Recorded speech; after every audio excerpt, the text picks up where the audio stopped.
जय श्री कृष्ण। आज की दुनिया में हर कोई सच्चे प्यार की तलाश में भटक रहा है, लेकिन विडंबना यह है कि सबसे ज्यादा दर्द और धोखा भी लोगों को प्यार के नाम पर ही मिल रहा है। ऐसा क्यों? क्योंकि हम एक बहुत बड़े भ्रम में जी रहे हैं। हम जिसे प्यार समझते हैं, असल में वह प्यार है ही नहीं। श्री कृष्ण कहते हैं कि जब तक तुम इस भ्रम के जाल को नहीं तोड़ोगे, तुम्हें रिश्तों में शांति नहीं मिलेगी। आज के रिश्ते इसलिए टूटते हैं क्योंकि उनकी नींव स्वार्थ पर रखी होती है। आइए जानते हैं कि हम कहाँ गलती कर रहे हैं। हम जिसे अक्सर प्यार कहते हैं, वह वास्तव में मोह होता है। मोह का मतलब है मांगना। मुझे तुमसे यह चाहिए, तुम सिर्फ मेरे हो, तुम्हारे बिना मैं जी नहीं सकता। यह सब मोह है। मोह एक बंधन है जो डर पैदा करता है, खोने का डर। जब हम किसी दूसरे इंसान को अपनी खुशी का एकमात्र आधार बना लेते हैं, तो हम उस पर अपनी उम्मीदों का बोझ डाल रहे होते हैं। श्री कृष्ण गीता में स्पष्ट करते हैं कि मोह हमेशा अंत में दुख का कारण बनता है, क्योंकि यह पूरी तरह से स्वार्थ पर टिका होता है। तो फिर सच्चा प्रेम आखिर क्या है? कान्हा कहते हैं, जहां मांगना खत्म होता है, वहीं से प्रेम शुरू होता है। प्रेम मुक्ति है, किसी को बांधना नहीं। जैसे राधा का कृष्ण के लिए प्रेम था, उन्होंने कभी कृष्ण को रोकने या बांधने की जिद नहीं की।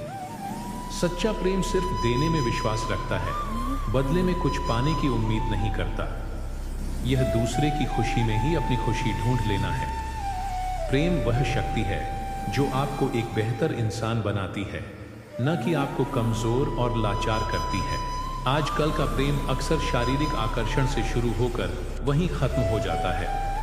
श्री कृष्ण समझाते हैं कि यह शरीर नश्वर है, यह समय के साथ ढल जाएगा।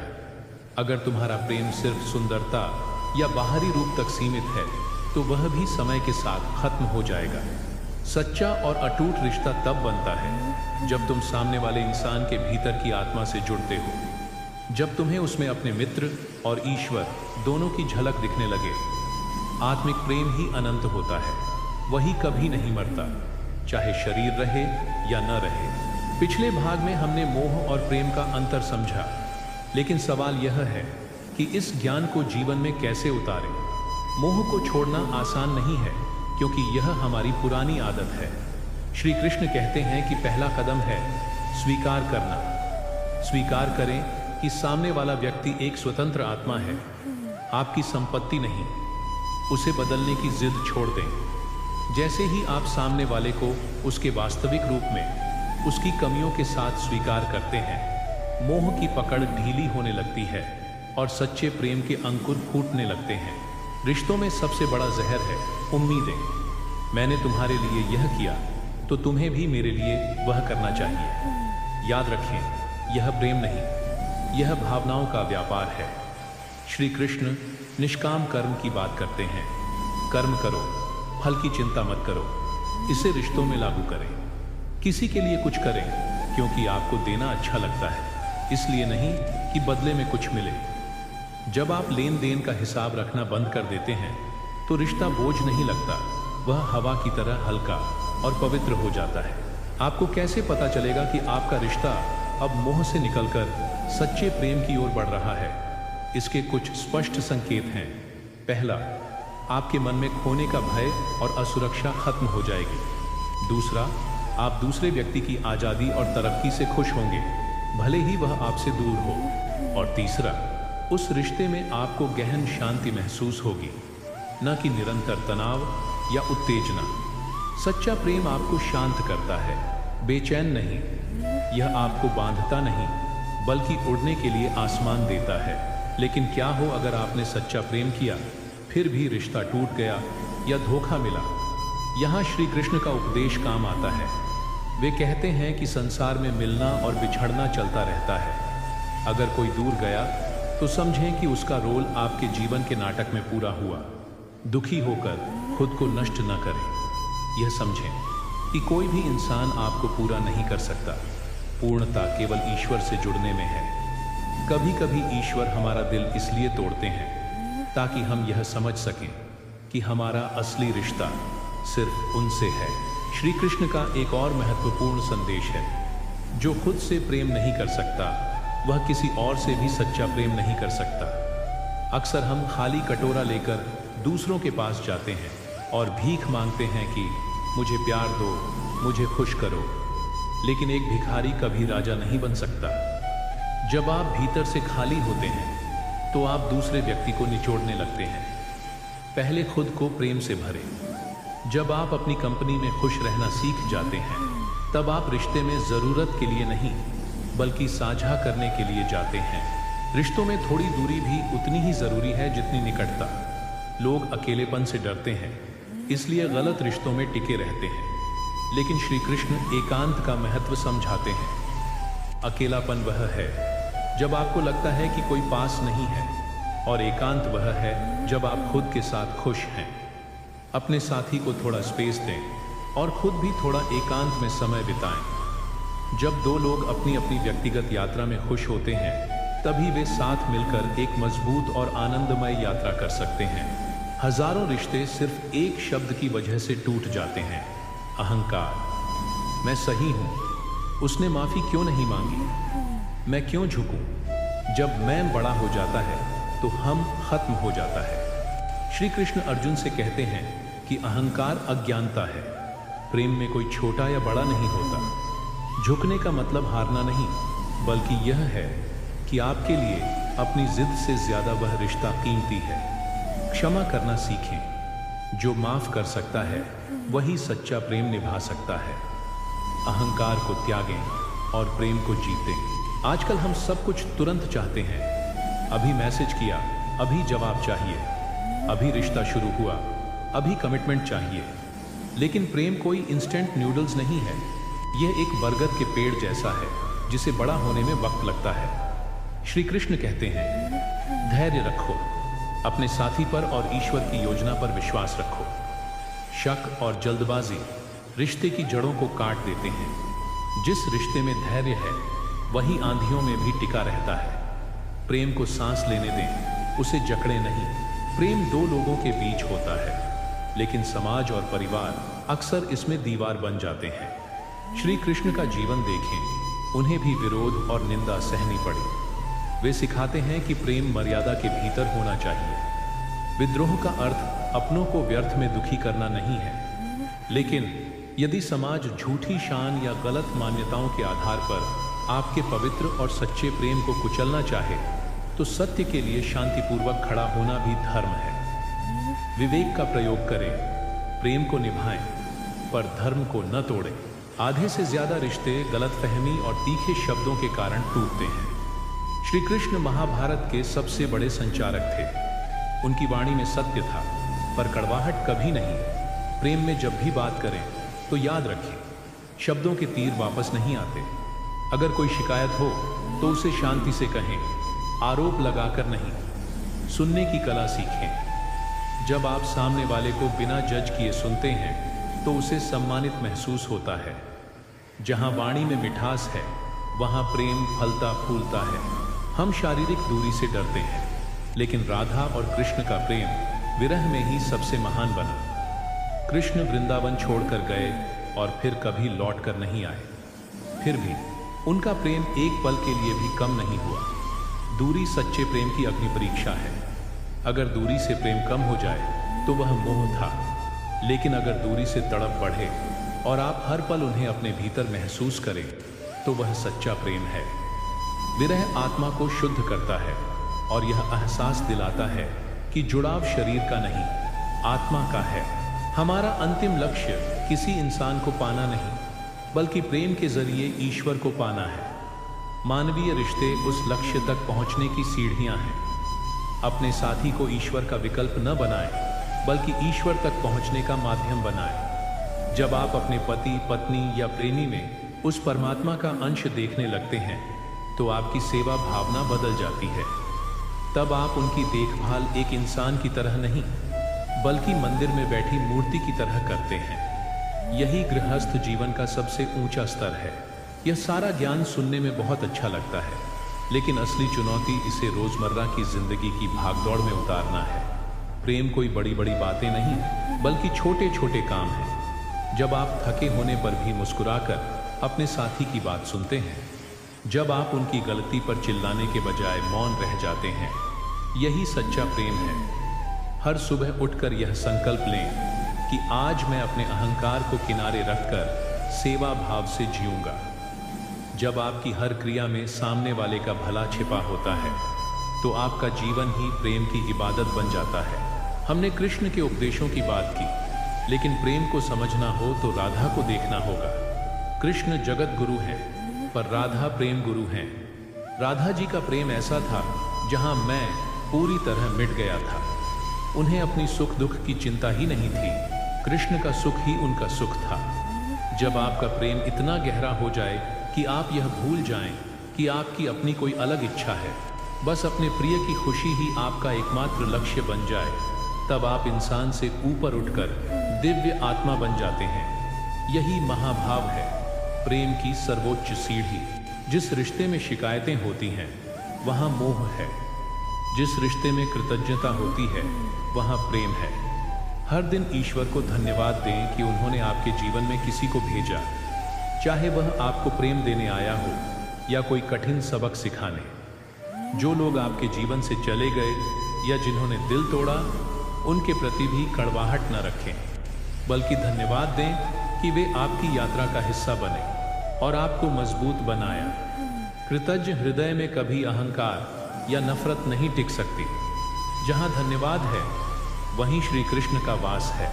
कई बार आप यह सारा ज्ञान अपनाकर सच्चा प्रेम देने की कोशिश करते हैं, पर सामने वाला अपने अहंकार या मोह में डूबा रहता है और आपकी कद्र नहीं करता।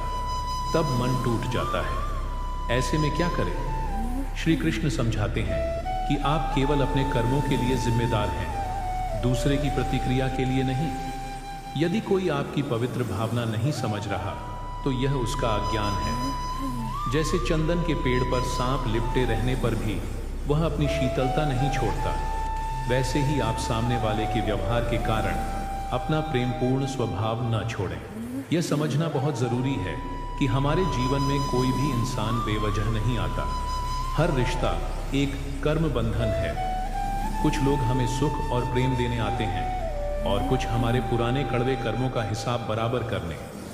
जब कोई रिश्ता बहुत प्रयास के बाद भी दर्द दे रहा हो, तो समझें कि कोई पुराना हिसाब चुकता हो रहा है। श्री कृष्ण कहते हैं, इस सत्य को स्वीकार करो और धैर्य रखो। जब तक उस रिश्ते का कर्म चक्र पूरा नहीं होगा, वह नहीं छूटेगा।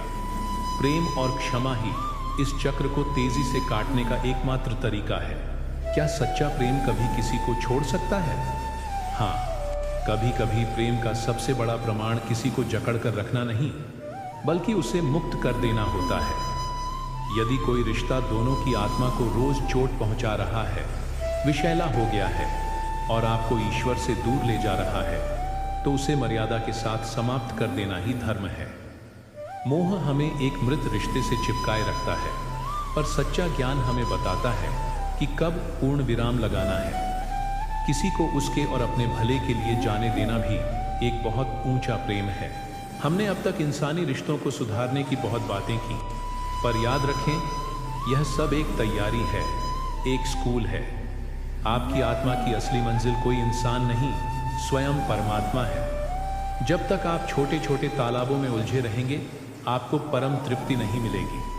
अपने हर रिश्ते को ईश्वर तक पहुंचने की सीढ़ी बनाएं, उसे ही आखिरी मुकाम न समझ बैठें। जिस दिन आपका मन संसार के मोह से हटकर पूरी तरह गोविंद के चरणों में लग जाएगा, उसी दिन आपकी यह प्रेम यात्रा सफल होगी। कुरुक्षेत्र में कृष्ण ने अर्जुन से कहा था, तुम केवल निमित्त मात्र बन जाओ, इसे अपने प्रेम जीवन में उतारें। यह अहंकार छोड़ दें कि मैं प्रेम कर रहा हूँ या मैं रिश्ता निभा रहा हूँ। यह सोचें कि आप एक खाली बांसुरी हैं और कृष्ण आपके माध्यम से सामने वाले को अपना प्रेम दे रहे हैं। जब कर्ता भाव समाप्त हो जाता है, जब आप खुद को बीच से हटा देते हैं, तो परमात्मा आपके जरिए अपना कार्य करने लगते हैं। तब आपके प्रेम में कोई स्वार्थ या त्रुटि नहीं बचती। मोह का सबसे बड़ा कारण है खोने का डर और अंततः मृत्यु का डर। श्री कृष्ण गीता में बार बार याद दिलाते हैं, आत्मा अमर है, शरीर तो बस वस्त्र की तरह बदलता है, अगर आपका प्रेम आत्मिक है तो वह कभी खत्म नहीं हो सकता। जो आज आपके प्रियजन के रूप में हैं, वे कल किसी और रूप में आपकी आत्मा की यात्रा में फिर मिलेंगे। सच्चे प्रेमी कभी बिछड़ते नहीं हैं। इस सत्य को जानकर शोक करना छोड़ें। प्रेम कभी मरता नहीं, वह सिर्फ रूप बदलता है।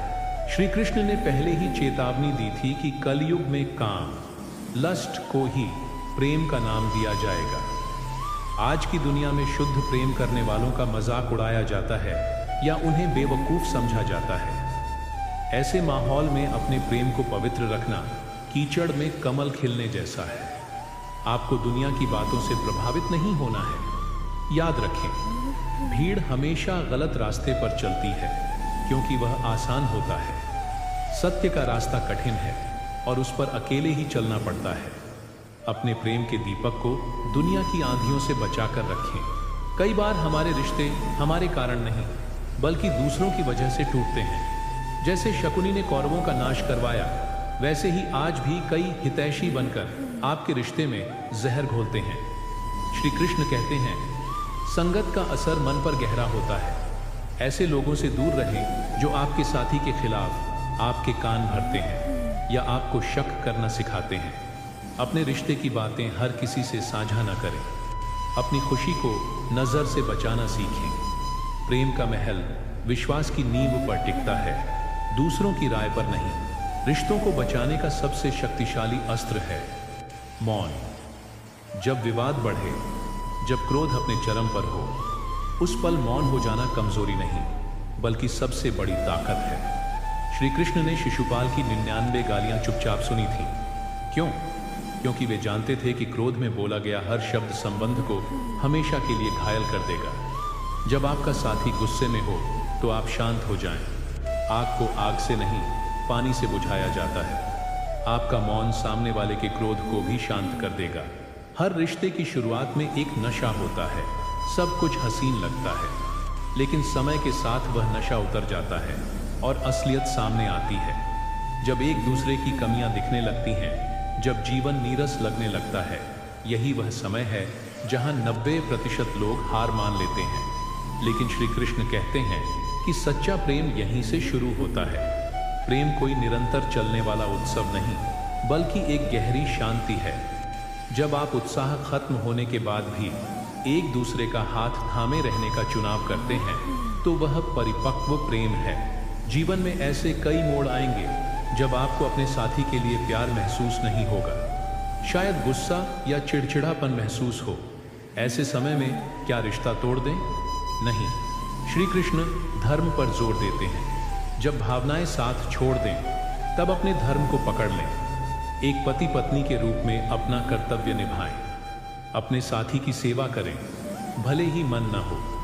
याद रखें, जब आप कठिन समय में अपना धर्म निभाते हैं तो वह ईश्वर की नज़र में सबसे ऊंचा प्रेम होता है। भावनाएं बदलती हैं, धर्म स्थिर रहता है। तुम पहले जैसे नहीं रहे, यह शिकायत रिश्तों को दीमक की तरह खा जाती है। श्री कृष्ण गीता में कहते हैं कि परिवर्तन संसार का नियम है। समय के साथ आपके साथी का शरीर ढलेगा, सुंदरता कम होगी, स्वभाव बदलेगा और प्राथमिकताएं भी बदलेंगी। यदि आपका प्रेम केवल उनके पुराने रूप या स्वभाव से था तो आपको दुख होगा, लेकिन यदि प्रेम आत्मा से है तो आप इन बदलावों को सहजता से स्वीकार कर लेंगे।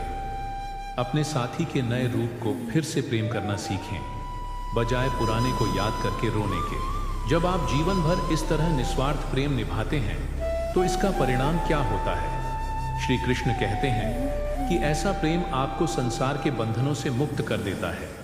यह केवल एक खुशहाल गृहस्थ जीवन का सूत्र नहीं है बल्कि यह मोक्ष का मार्ग है। जब आप अपने साथी में ईश्वर को देखकर उसकी सेवा करते हैं तो आपका हर कर्म पूजा बन जाता है। ऐसे प्रेमी मृत्यु के बाद फिर इस मृत्यु लोक में नहीं आते बल्कि सीधे गोलोक धाम में श्री राधा कृष्ण के चरणों में स्थान पाते हैं। यही सच्चे प्रेम की अंतिम और सर्वोच्च उपलब्धि है। इस यात्रा का उद्देश्य सिर्फ प्रेम करना नहीं बल्कि प्रेम बन जाना है।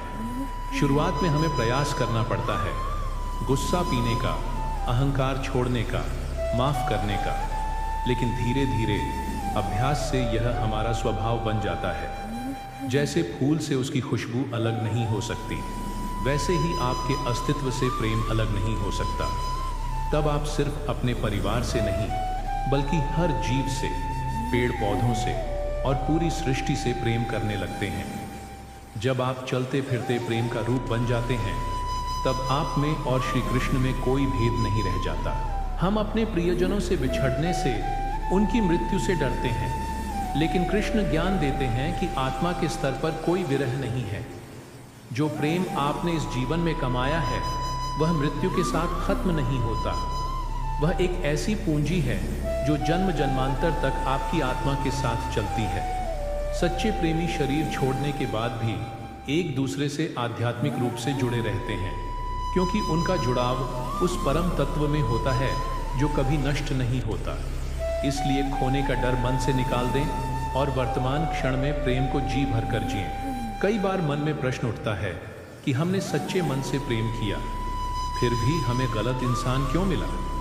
श्री कृष्ण समझाते हैं कि जीवन में कोई भी मुलाकात संयोग नहीं होती। गलत इंसान अक्सर हमारे जीवन में इसलिए आते हैं ताकि हमारा कोई पुराना कर्म आरण चुकता हो सके। वे हमें प्रेम नहीं, बल्कि एक कठिन पाठ पढ़ाने आते हैं। जब तक आप उस पाठ को सीख नहीं लेते, वैसे ही लोग बार बार आपके जीवन में आते रहेंगे। इसलिए उस व्यक्ति को कोसने के बजाय उस शिक्षा को समझें जो नियति आपको देना चाहती है, और आगे बढ़ें। रिश्तों को दीमक की तरह खाने वाली सबसे बुरी आदत है तुलना करना। उसका पति देखो कितना कमाता है, या उसकी पत्नी कितनी सुंदर है। जब आप अपने साथी की तुलना दूसरों से करते हैं, तो आप ईश्वर के निर्णय का अपमान कर रहे होते हैं। हर व्यक्ति अद्वितीय है। जिसे आप दूसरों की बाह्य चमक देखकर महान समझ रहे हैं, हो सकता है कि भीतर से उनका जीवन अंधकारमय हो। अपने पास जो है उसकी कद्र करें। दूसरों के बगीचे की हरियाली देखने के बजाय अपने पौधे को पानी दें, वह भी खिल उठेगा। बहुत से लोग नए रिश्ते में इसलिए असफल हो जाते हैं क्योंकि वे अपने अतीत के भूतों को साथ लेकर चलते हैं। पुराने धोखे या पुराने प्रेमी की यादें वर्तमान रिश्ते के बीच दीवार बन जाती हैं। श्री कृष्ण कहते हैं कि जो बीत गया वह एक सपना था। आप मुर्दे को कंधों पर ढोकर लंबी यात्रा नहीं कर सकते। अपने आज के साथी को उसके अपने गुणों के आधार पर परखें, न कि अपने कल के कड़वे अनुभवों के चश्मे से। वर्तमान को स्वीकार करना ही जीवन है। अतीत का त्याग करें और नई शुरुआत करें। प्रेम में परवाह होनी चाहिए, पर पहरेदारी नहीं। जब प्रेम अधिकार का रूप ले लेता है, तो वह बंधन बन जाता है। बार बार फोन चेक करना, हर पल का हिसाब मांगना, यह प्रेम नहीं, असुरक्षा है। याद रखें, आप किसी के शरीर को कैद कर सकते हैं, पर मन को नहीं। मन उसी के पास टिकता है जहां उसे उड़ने की आज़ादी मिलती है।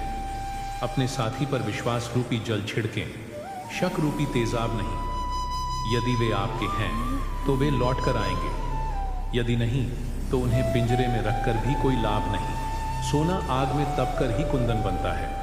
वैसे ही सच्चा प्रेम विपत्ति के समय ही परखा जाता है। जब धन की कमी हो, बीमारी हो या समाज का विरोध हो, यही वह समय है जब ज्यादातर हाथ छूट जाते हैं। लेकिन श्री कृष्ण कहते हैं कि जो इस आंधी में टिका रहता है, वही प्रेम का असली अधिकारी है।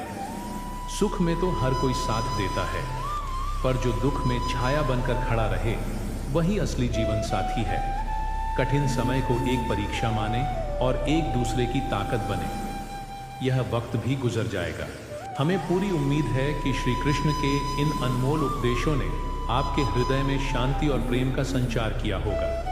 याद रखें, यह ज्ञान सिर्फ सुनने के लिए नहीं, बल्कि जीवन में उतारने के लिए है। यदि आज के वीडियो ने आपके दिल को छुआ है और आपको लगता है कि इससे किसी के जीवन में सकारात्मक बदलाव आ सकता है, तो इस वीडियो को लाइक करके हमारा उत्साह बढ़ाएं और इसे अपने प्रियजनों के साथ शेयर करके पुण्य के भागी बने। अगर आप चाहते हैं कि प्रभु की यह अमृतवाणी निरंतर आप तक पहुंचती रहे और आप हमारे इस आध्यात्मिक परिवार का हिस्सा बनना चाहते हैं, तो प्रभु के उपदेश चैनल को अभी सब्सक्राइब करें और बेल आइकन को जरूर दबाएं। आप अपने विचार या अगला विषय हमें कमेंट में बता सकते हैं। अंत तक हमारे साथ बने रहने के लिए आपका हृदय से आभार। प्रभु की कृपा आप और आपके परिवार पर सदा बनी रहे। प्रेम से बोलिए जय श्री कृष्ण।